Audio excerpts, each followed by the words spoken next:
Hello everyone. Today we will discuss lesson number first, economics.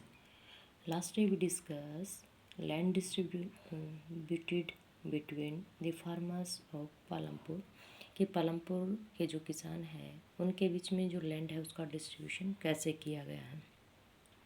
इसमें हमने गोविंद का example read किया था, जिसमें जो लैंड एरिया गोविंद के पास है वो उसके बच्चों में किस प्रकार से डिस्ट्रीब्यूट किया जाता है। Now next we study. You can see the large number of small plot secreted around the village in the picture.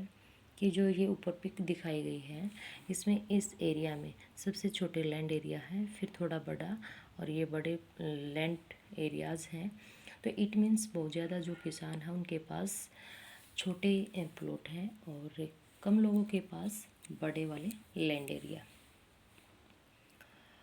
These are cultivated by small farmers. अब इट मीन्स अंडरस्टूड है कि जिनके पास छोटे प्लॉट होंगे, कम खेती होगी, तो वो छोटे किसान होंगे। On the other hand more that half the area of village is covered by plots that are quite large in size. दूसरी साइड में क्या है कि जो एरिया है, लैंड एरिया बड़ा है, तो उनके पर अधिकार भी किसका होगा, लार्ज फार्मर्स या लैंड ओनर्स का। There are 60 families of medium and large farmers. मध्य और बड़े किसान जो हैं वो परिवार मिलकर कितने हैं, 60, who cultivated more than 2 hectares of land, यानी जिनके पास 2 हेक्टेयर से ज़्यादा ज़मीन है, उनके परिवार कितने हैं, 60। A few of the large farmers, बहुत कम क्या हैं, बड़े किसान हैं, have land extending over 10 hectare or more, जिनके पास 10 या 10 से ज़्यादा हेक्टेयर ज़मीन है। तो इट मीन्स ये भी क्लियर है कि इंडिया में जो लैंड डिस्ट्रीब्यूटेड है वो इक्वल नहीं है। किसी के पास बहुत ज़्यादा ज़मीन है, किसी के पास नाम मात्र की या बिल्कुल भी नहीं है। ऐसा हम रियल लाइफ में देखते हैं।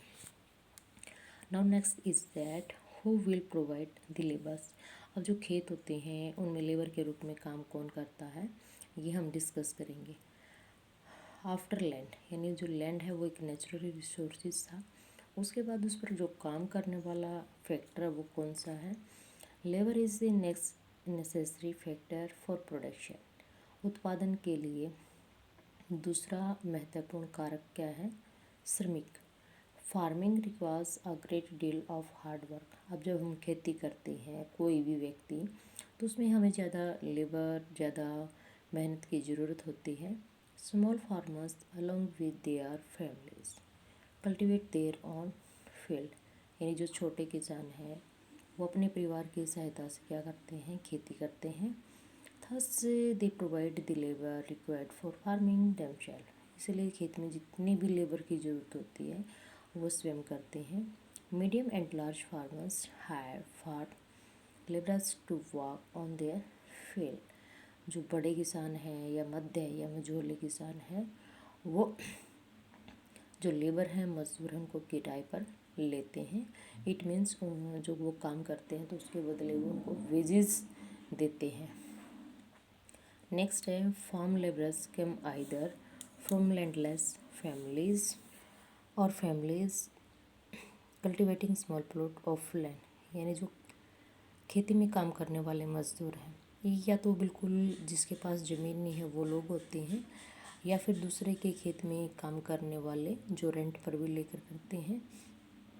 Like farmers farm labourers do not have a right over the, यानी जो फार्मर है जिसकी ज़मीन है उसकी तरह जो श्रमिक होते हैं उनको कुछ विशेष अधिकार नहीं होते।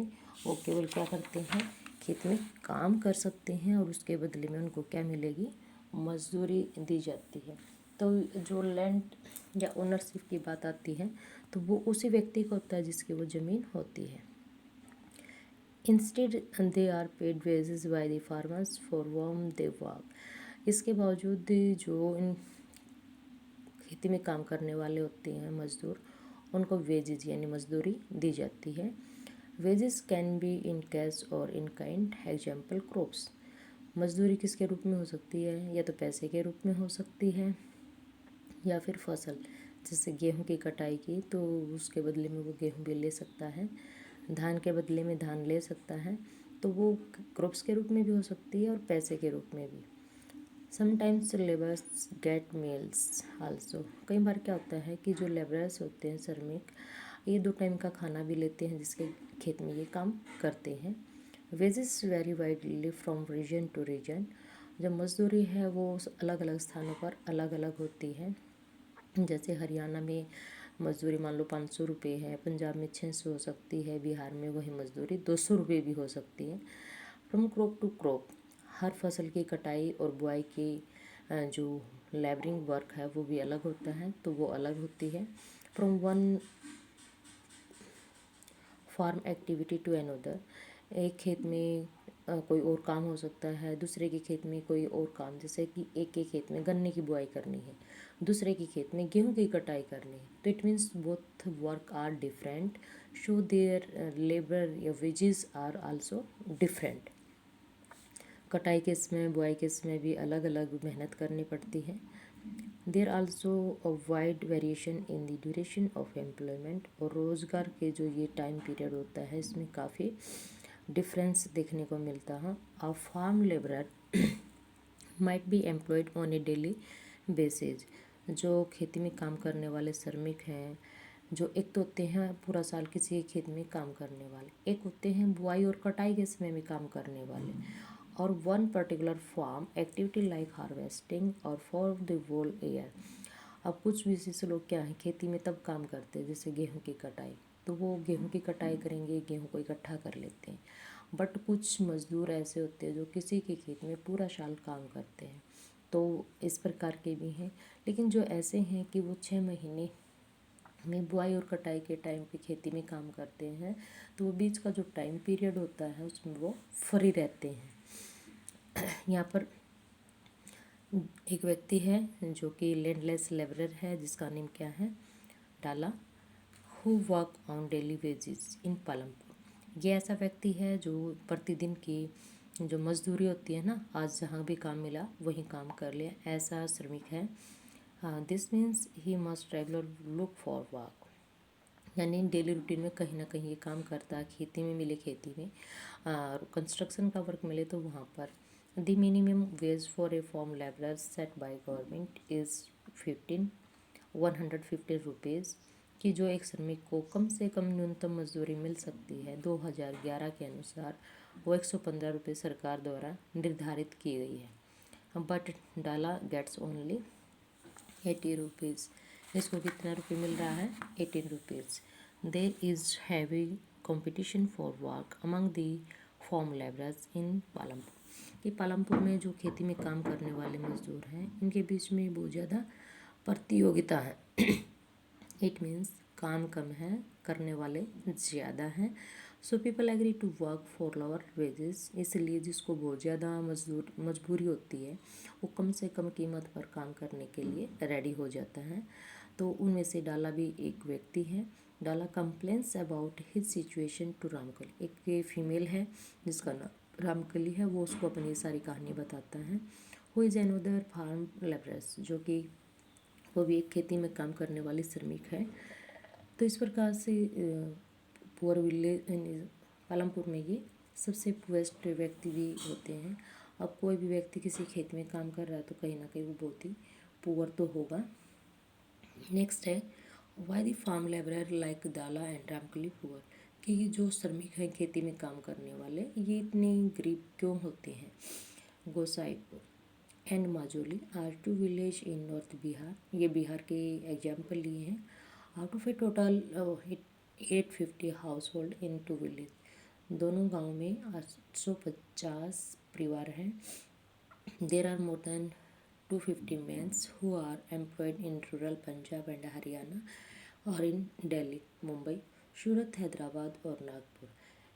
850 में से 250 पुरुष ऐसे हैं जो हरियाणा, पंजाब, दिल्ली, मुंबई, सूरत, हैदराबाद, नागपुर में काम करने के लिए अपने गांव से चले जाते हैं। Such migration is common in most village across India. Bharat के जो ग्रामीण क्षेत्र हैं वहाँ पर लोग क्या करते हैं, प्रवास, एक स्थान से दूसरे स्थान पर चले जाते हैं काम की तलाश में। Why do people migrate. अब ये कहता है कि लोग माइग्रेट क्यों करते हैं प्रवास, क्योंकि हमारे पास कई बार काम नहीं होता हमारे अपने स्टेट में या गांव में, तो हम उसको छोड़कर कहीं दूसरे स्थान पर चले जाते हैं जहाँ पर हमें क्या मिलती है, कोई ना कोई छोटी बड़ी job. Can you describe the work that migrants of Gosaipur and Majoli might do at the place of destination। तो इसमें क्या बताना है कि आप क्या बता सकते हो, क्या आप सोच सकते हो कि जो गोसाईपुर और माजोली गांव के व्यक्ति हैं वो अपने स्थान से, गंतव्य स्थान का मतलब होता है जहाँ से वो रहते हैं और वहाँ से वो दूसरे स्थान पर गए हैं गंतव्य, वहाँ क्यों गए हैं, किस कारण से गए हैं। तो अंडरस्टूड है, काम की तलाश में गए हैं, कोई ना कोई जॉब, इनकम सोर्स उनका बने। Thank you, have a nice day.